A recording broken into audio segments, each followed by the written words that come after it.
Hey guys, Poro here with another Worlds 2025 team breakdown, this time for Team Secret Wales from the LCP. I'm actually pretty excited to do this one, and I've been specifically hoping Team Secret Wales would be one of the teams to represent this region. You see, for this past split, I was given co-streaming rights for the LCP, and I've watched all of the matches. I was looking forward to seeing what this region had to offer, since I had only watched playoffs in spring and then CFO had their fantastic performance at MSI. I was hoping there would be at least one team with high potential that would capture my heart and make me want to root for them in the future, and I found it. I want to introduce everyone to my current favorite team to watch, Team Secret Wales. For those who are unaware, the LCP is comprised of 8 teams that were the result of a drastic merge of 4 prior regions, those being the PCS, VCS, LJL, and LCO.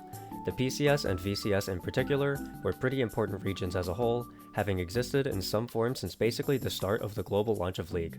So for these regions, it was definitely a pretty large shock when the PCS was collapsed into just 2 teams and the VCS just 3.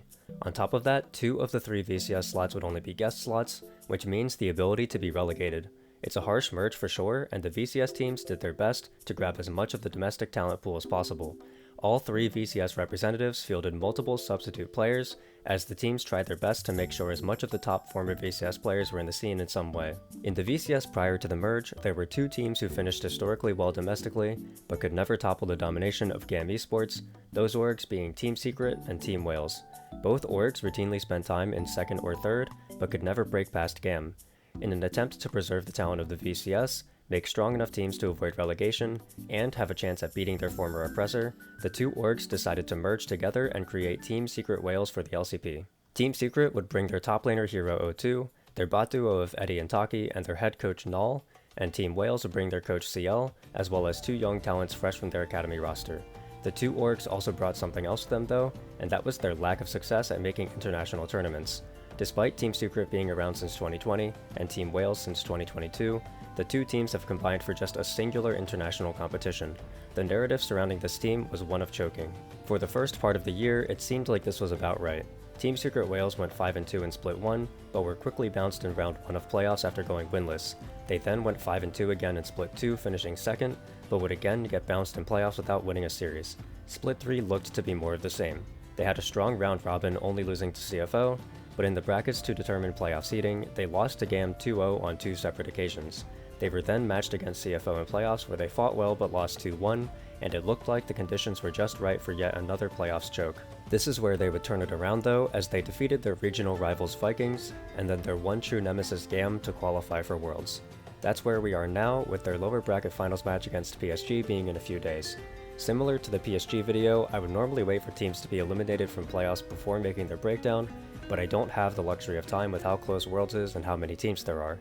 So with that out of the way, let's get going into the players. Their top laner is Hero02, a longtime veteran of the VCS who has had many ups and downs in his career. He has an impressive champion pool consisting of all kinds of playstyles such as fighters, marksmen, tanks, mages, and basically anything else you can think of. Hero's role within the team also lines up with this, as he's tasked with winning a lot of difficult skill matchups. Hero does have one large weakness though, that being his inconsistency. Not only is it plaguing him this year, it's been an issue for him his entire career. He's rarely ever been the only top laner on his team, either being forced to play behind someone else, or having someone else as a backup for if he's having a slump. He's also expressed in interviews and documentaries that he has issues keeping calm and collected in big moments. There was even a short stint where he tried role swapping to jungle for a split, although that didn't work out too well. His inconsistencies also continued into this current split, where he's had many shaky performances where he contributed heavily to his team's losses. That said, when it mattered most against GAM in the World's qualification series, Hero was able to clutch it out and deliver great performances playing in all 3 games. I say playing in all 3 games because much like in prior years, Team Secret Wales decided to field another top laner behind Hero, that being Pun. Pun is basically the polar opposite of Hero. His all-time career champion pool is filled with tanks, and apart from the occasional Gwen, he sticks to the most standard of champions. He is overall a much more consistent player, albeit one with a lower ceiling. Team Secret Wales spent much of the split alternating the 2 to figure out who the better fit is, and it seems like by playing Hero in all 3 games of their 3-0 against GAM, maybe they've decided.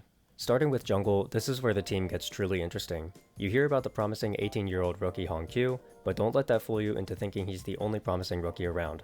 His toe is just 17 years old, actually his birthday was a few days ago, and is already one of the best junglers in the region. When the split started, I was pretty skeptical about the pickup.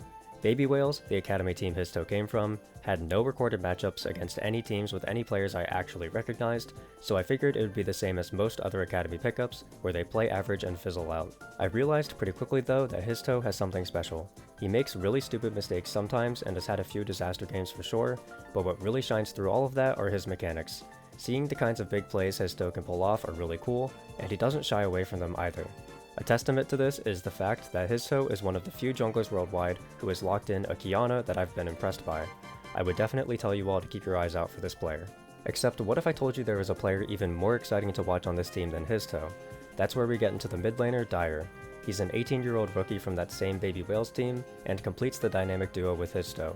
While not true at the start of the year, I think Dire has blossomed into this team's star player. In my opinion, he's the best Ryze, the best Annie, the best Orianna, and the best Ahri in the LCP. I think on those champions, he holds up against just about anyone. His sense in teamfights and the synergy he has with Histo are truly fantastic to watch, and I think the duo have plenty of potential in the future. That said, Histo has one kinda funny flaw in his game. He literally cannot play Azir or Talia. Like, at all. He's tried to play both, and every single time it's a complete disaster. Now, when we account for the fact that Azir and Talia are probably the two best mid laners in the meta for this split, that happens to be a pretty big problem.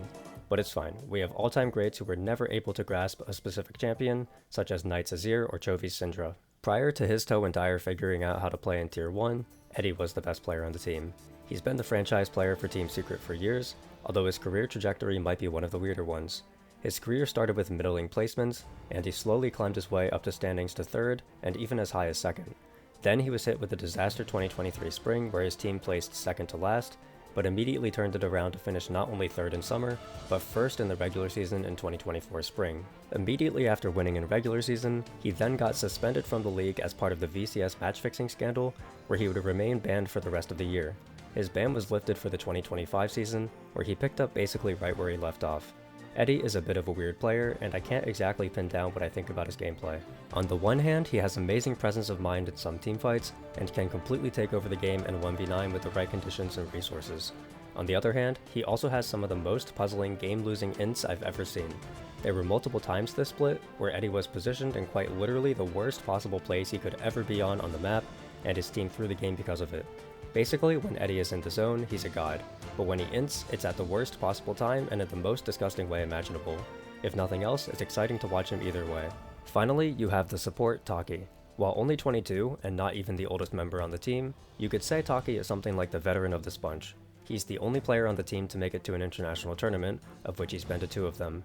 In my opinion, the LCP has a decent pool of junglers, mid laners, and bot laners, and their top laners are okay as well. However, I tend to think that LCP's supports tend to be below average when it comes to major regions, and that's definitely its weakest position by far. Taki might be the one support immune from this particular criticism though. I don't think he was the best support in the league during regular season, but I don't think it's because he's actually a worse player. In terms of potential, I would rank Taki either 1st or 2nd. His mechanics are pretty good, he can play a host of champions that other supports generally can't play, and he makes less game-losing mistakes than the other supports in this region. If I had to pick one support player to be on an LCP super team right now, I'd definitely go with Taki. Team Secret Whales are fielding a very young team with basically 0 international experience, and they have a history of underperforming in playoffs. So for most people, maybe this wouldn't be a team to look out for. But I think this team truly has potential to surprise people and beat some teams you wouldn't expect them to be able to beat. It might be controversial to say this, but my personal opinion is that this team actually is the team that has the highest ceiling in the entire region. I know CFO exists, and that CFO is definitely a more solid team right now, but the way Team Secret Whales plays is just such a promising foundation to build off of. The team has an extremely high baseline of mechanics to work off of, and I think all 5 players excel at this facet of the game. Strong mechanics are not something you can just easily gain over time, and usually the teams with the highest ceilings must start from this point. But Team Secret Whales have other special qualities as well.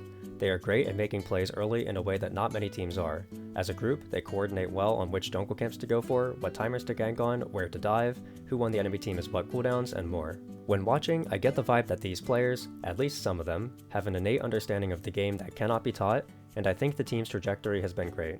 I've also watched multiple videos of their comms in games, and I have to say, it's some of the cleanest I've heard.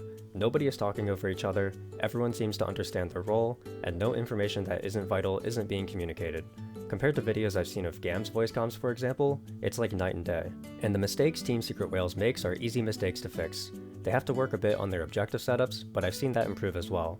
They've gone from a team who used to fight on every objective no matter what and live or die by the flips, to a team who has a very clear grasp on what objectives they should fight and why, versus which ones they should sack based on their comp and the conditions of the game. For other things to work on, I think learning how to leverage Baron's existence when ahead would be an important thing to look at, as I found that some of Secret Whale's losses or close games could have been avoided entirely if the team was willing to hit Baron at certain timers to force enemy cooldowns or start a fight. They also have to work on their autocon setups, but so do almost every team, so that's whatever. The point at the end of the day is that the mistakes this group makes as a team are stuff that can easily be taught and refined, whereas the stuff that is harder to teach or can't be taught at all seems to come naturally to them. It's rare to find a team like this, and I hope they have a good showing at Worlds. That's all I have for you for this one. 2 down, 15 to go. I want to mention that I recently started a Patreon for people who want to support me more while I'm making these videos. I have 3 tiers, each with varying amounts of benefits including different types of behind-the-scenes content, and even a custom Poro drawing that I'll display in video outros. Most recently, I uploaded an unedited 5-hour rewatch of the Worlds 2022 Grand Finals between T1 and TRX. If any of that interests you, check out the Patreon link in the description. I'll see you all for the next one. Bye!